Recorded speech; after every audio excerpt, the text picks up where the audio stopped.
and welcome back to the Woolly Wonka Fibers podcast. My name is Anne, and today is Sunday, March 19th, 2017. It is a gorgeous day here in northern New Mexico, kind of a little scarily so.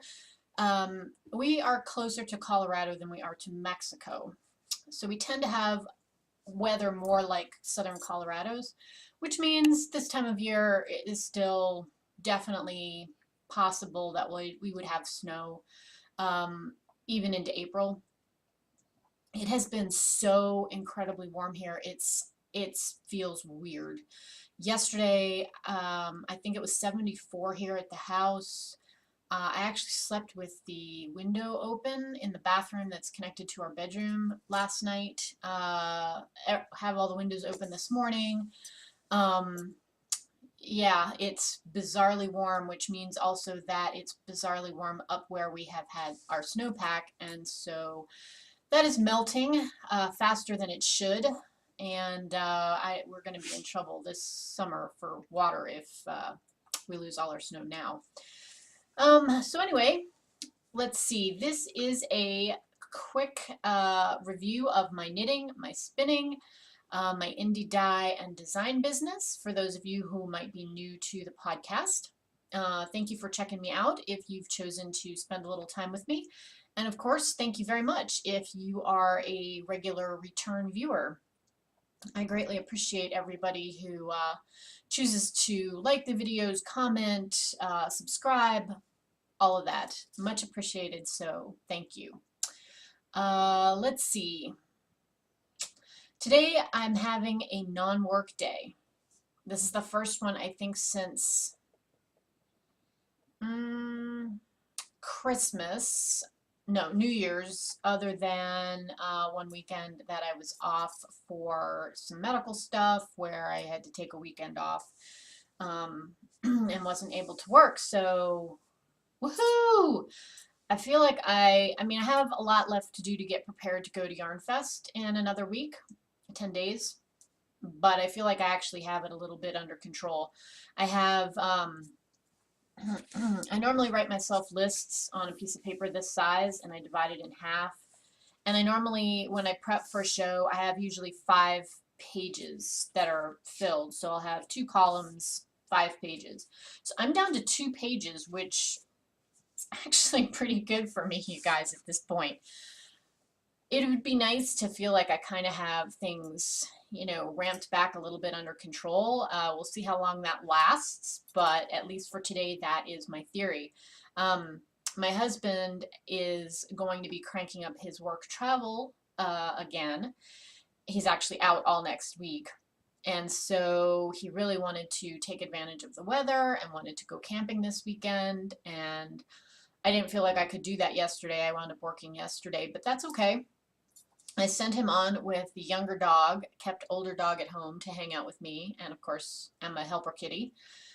So he's been up camping, and so I took advantage of that yesterday afternoon when I got done work, and I cleaned all the downstairs, and I did all the dusting and vacuuming upstairs, and then the first thing I did when I got up this morning was scrub the bathrooms and the kitchen. So I had all the windows open, the house smells nice and fresh, like it's just been cleaned. Cleaning for me is one of those things. I love to have a freshly cleaned house. There's just something about it I love. I do not like to get it there. I would like the little brownies to come in overnight and do all of the cleaning for me, and I would just get up in the morning and the house would smell fresh and clean and the dust would be gone and the toilets would be scrubbed and all of that. That does not happen, and so yeah, it's just one of those things. So I have that to enjoy today when I'm done doing my podcast. This is the only kind of work-related podcasting, work-related task that I'm doing today is this podcast. So let's talk about what's going on. Yarn Fest is coming up, like I said, in about 10 days. If you have not heard of it before, it is hosted by Interweave. It takes place in Loveland, Colorado, which is just north of Denver. It will be happening March 30th through the 2nd, through April 2nd. I will be vending there again this year.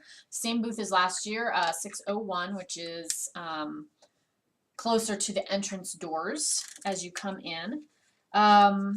They've got not only the marketplace, but they also have workshops, lots of great classes. I will put a link to their website down below. If you register for any of the workshops, you get a free pass into the marketplace. Otherwise, it's a nominal fee. I can't remember what they decided on this year, if it's $3 or maybe $3 for the day, $5 for the weekend if you aren't taking classes. So it's at the Embassy Suites. Always a good time. This will be my 3rd year there.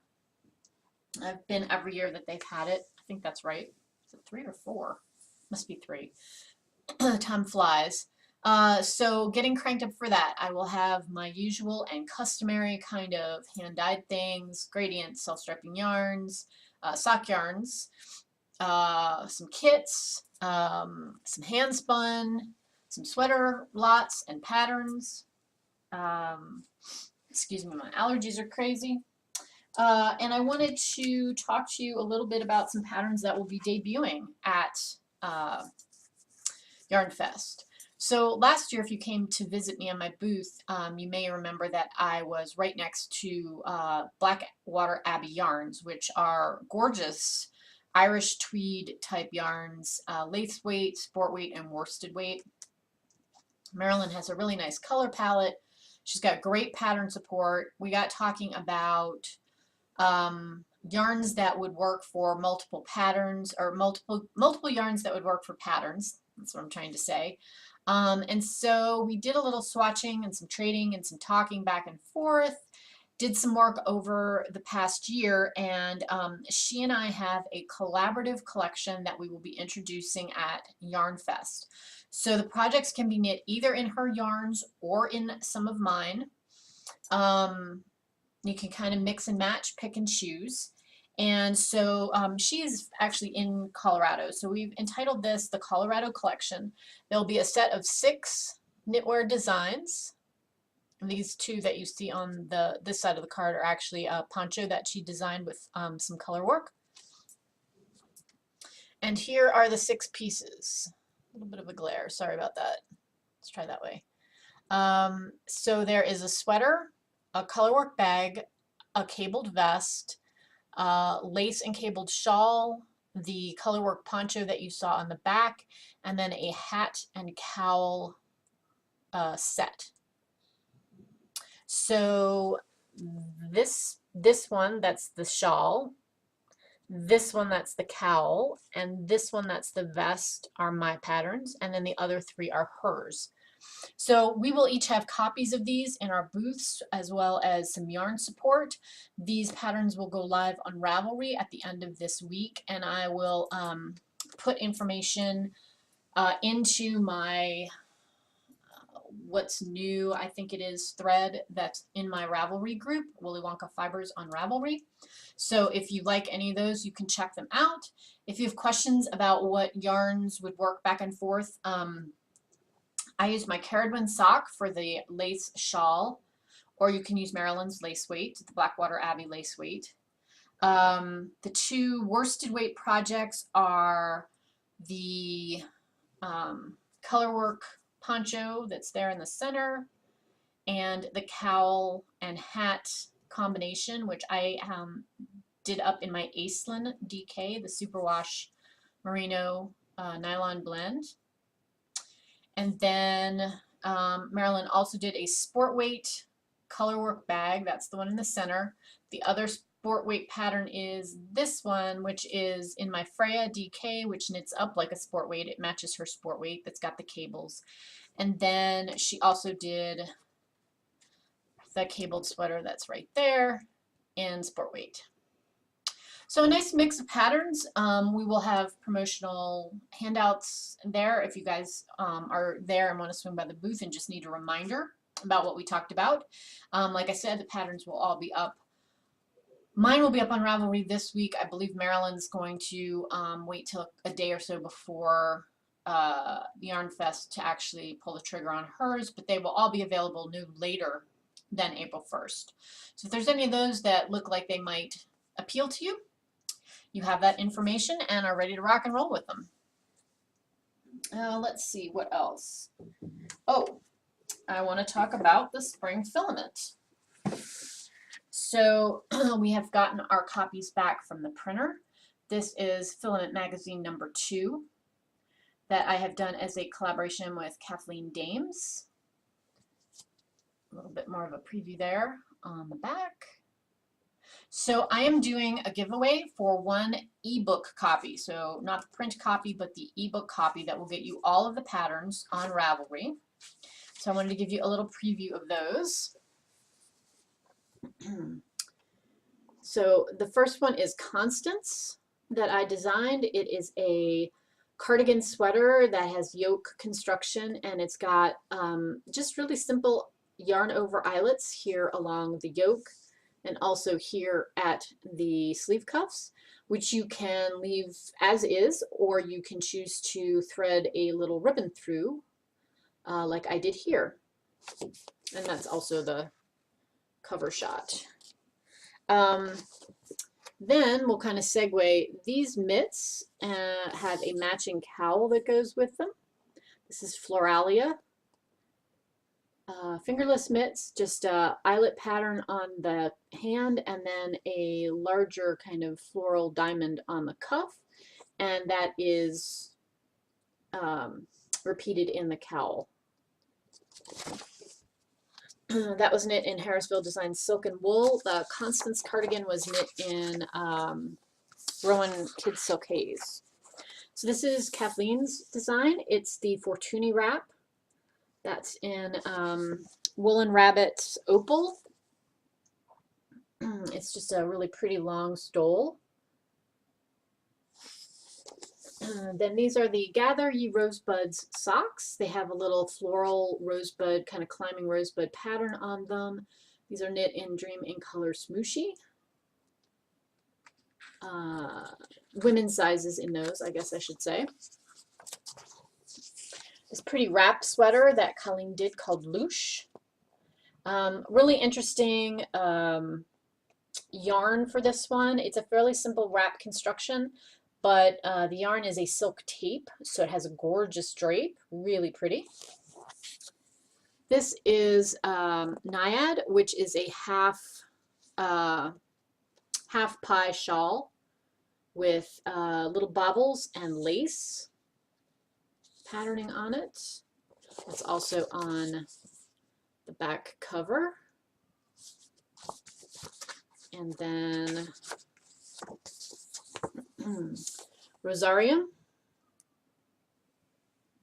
which is knit in fingering weight yarn. This happens to be knit in fennel garn, but you could choose any fingering weight. It's got a slate funnel neck, a little tiny bit of ferrule here at the neckline, raglan sleeves, and then a big wide band of kind of stylized Tudor roses around the waist. And then this is Whistler Pink, also a really great kind of multi-season spanning layering piece. Take a look at the multiple pictures that are on Ravelry for this one. These little flowers actually come off and you're left with just a beaded kind of collar trim. Really versatile. You could wear that a lot of different ways.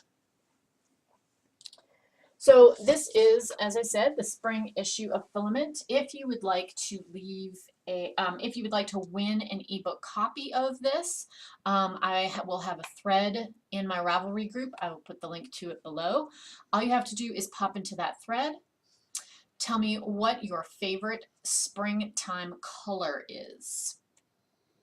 Doesn't have to be pink, although this issue has a lot of pink in it because we themed it kind of on garden roses and that kind of sort of floral feel.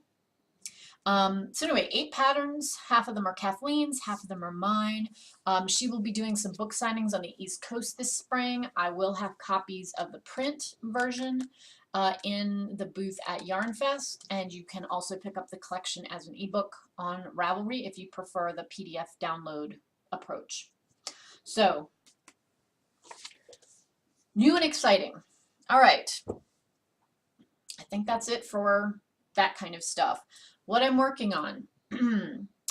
We are moving along to get things together for the summer issue of Filament. And so I have finished one piece already.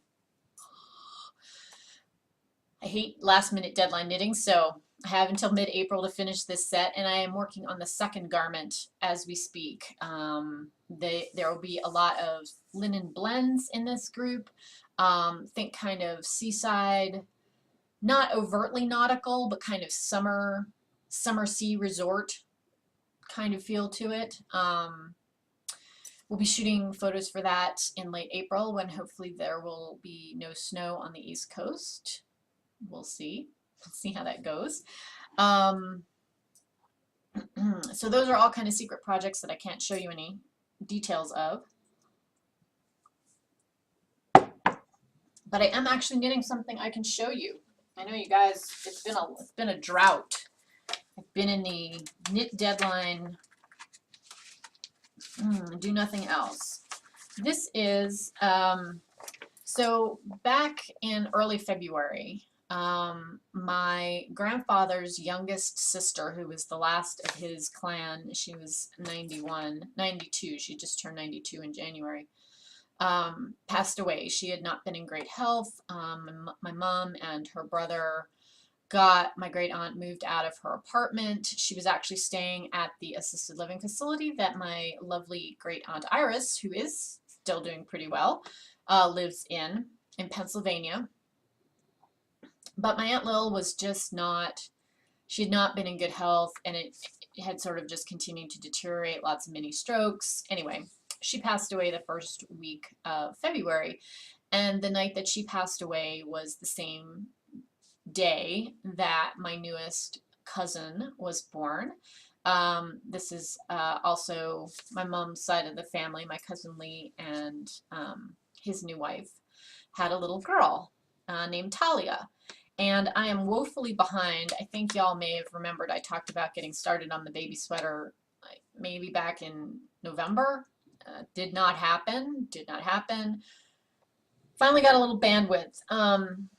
I wanted something to use my superwash merino nylon DK weight, and I dyed up a couple skeins in the Luna colorway, which is pale pink with little shots of brighter pink and purple in it, which I thought would be really cute for a little girl. They knew they were having a girl. It was not the sex was not a surprise. So I found this great little pattern, which is technically written for worsted weight, but this DK is a heavier DK. It knits up closer to worsted weight, and so it's called Hyphen by Lisa Chemery. I hope I've said that correctly. It's a really basic yoke neck cardigan. It's got some slip stitch patterning here in the yoke and here on the sleeves. Lots of sizes. It runs from 3 months up to 8 years, and it's a total of 8 sizes. So here's where I am so far, and I'm in the middle of a row, so you'll excuse the half done bit. But I have cast on at the neck. It is a top-down sweater.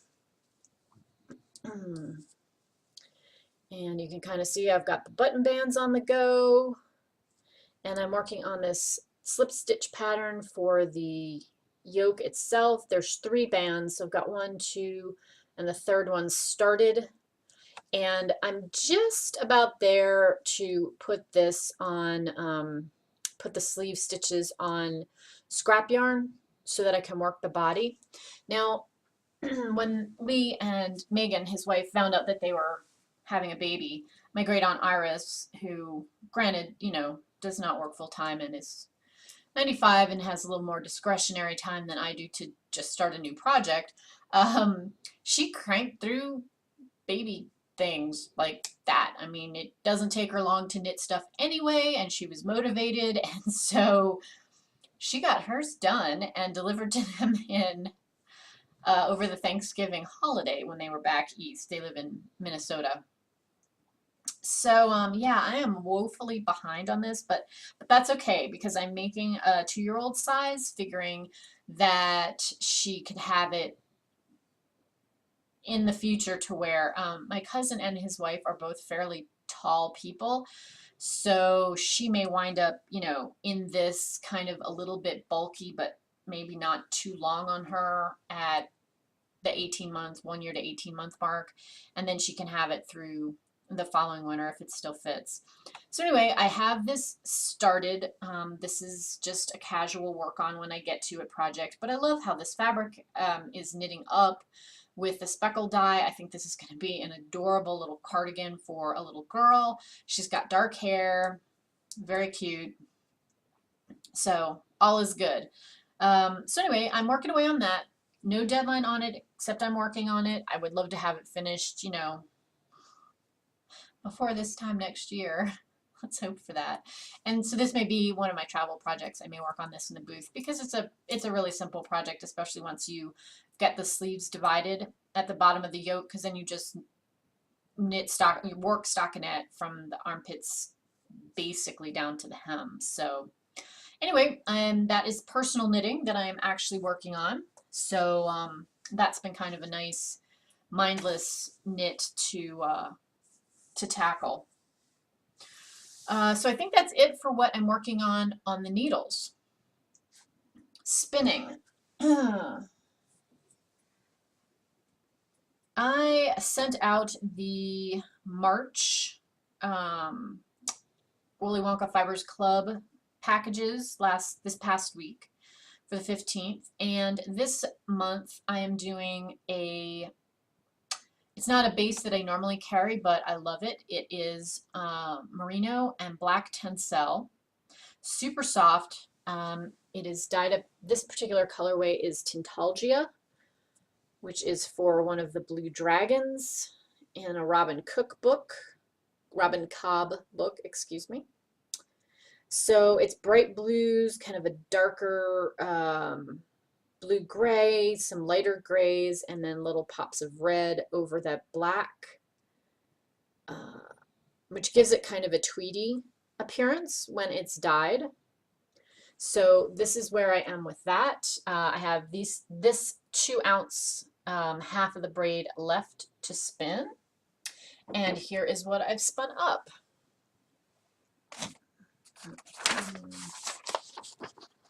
I don't know if that helps or makes it worse. Trying to get some colors. Those sunlight's kind of blowing stuff out. So reds and blues and that kind of black heathering throughout. So this is the first 2 ounces spun up. Like I said, I've got the last 2 that I'll work on over this week. Would like to try to get this plied before we go away to Yarn Fest, but we'll see if that happens. But I am doing some spinning, so, you know, that's a thing. That's a good thing. So that is what I am working on currently on the spinning. We'll see how long that takes me to get done. I may just bump ahead and figure out what I'm going to spin, what I'm going to dye color-wise for April, and then spin that, start spinning that so I get that accomplished and stay up with the club.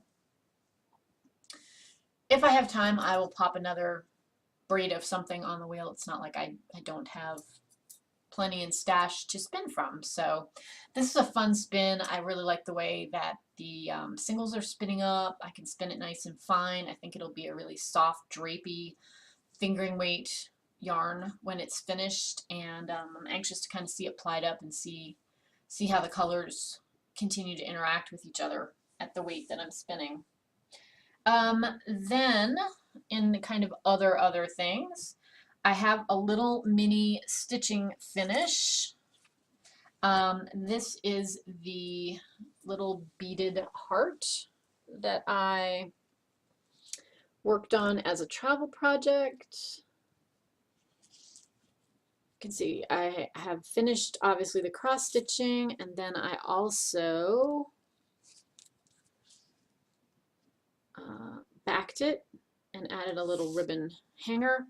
I wound up filling this with a mix of fiber fill and some lavender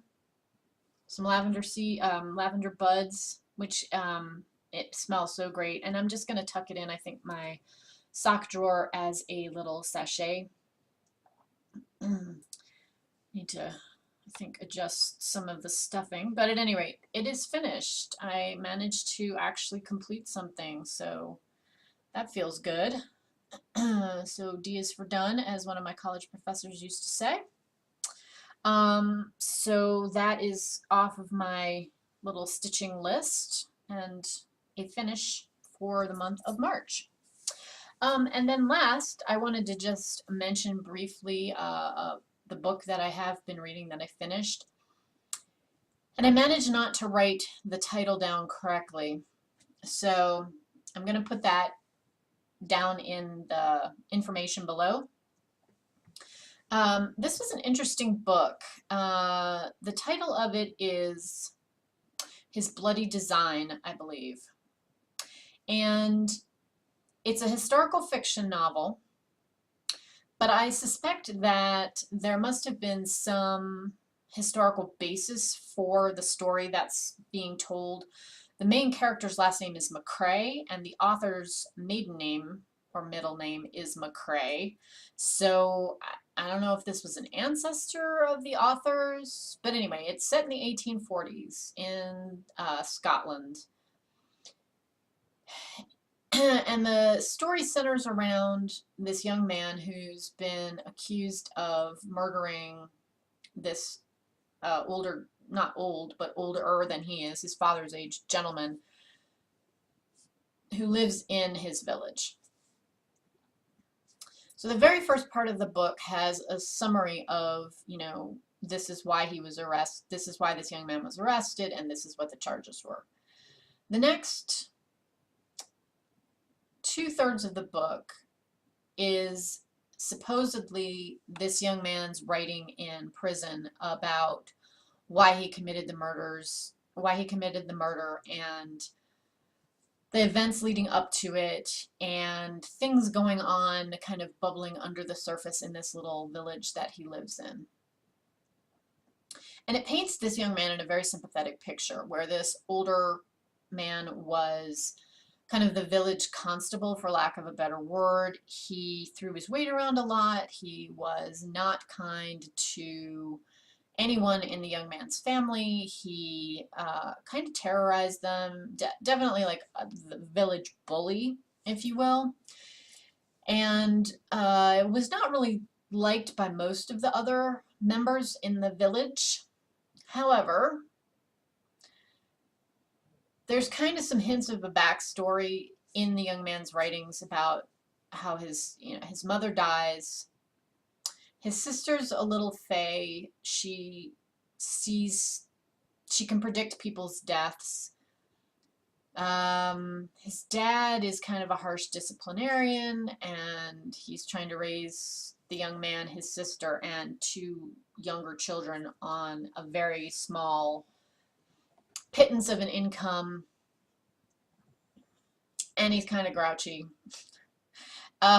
So you get told the entire tale, everything that happens, kind of what the young man is thinking, all of these things that have led up to this end point that is the murder of this man in the village. The last third of the book is the documents, if you will, that are still fictitious writing, but they're written more from a perspective that these are the historical documents that the entire story is based on. So it's things like the court transcripts, it's things like interviews with the prisoner by not only his lawyer, but also someone who the lawyer has hired to try to discern whether the young man is criminally insane or not, and therefore could they enter a not guilty by reason of insanity plea. Medical, they're, you know, not like NCIS or, you know, not today's forensics medical reports, but it's just observations of the doctor who performed the autopsy. And so what winds up coming out is the young man's story neglects to mention the fact that he also murders not only the man, but two of the children of this man, one of whom's a little boy, a toddler, and the other of whom is about his age. It's a girl in town that he has been sort of romantically interested, if you believe his account. It's not a light read in the sense that it's pretty gruesome, particularly the last third of it. It's an interesting take on, what is the truth, and that's kind of the point of the book, I think, which is, in this young man's head, or at least how he presents what is in his head on paper, he was sort of driven to this deed because of all of this malfeasance from this local constable. There's a lot of sort of back and forthing in the sense that when you read his account, well, I don't think you can say, oh, it's okay, he committed the murder.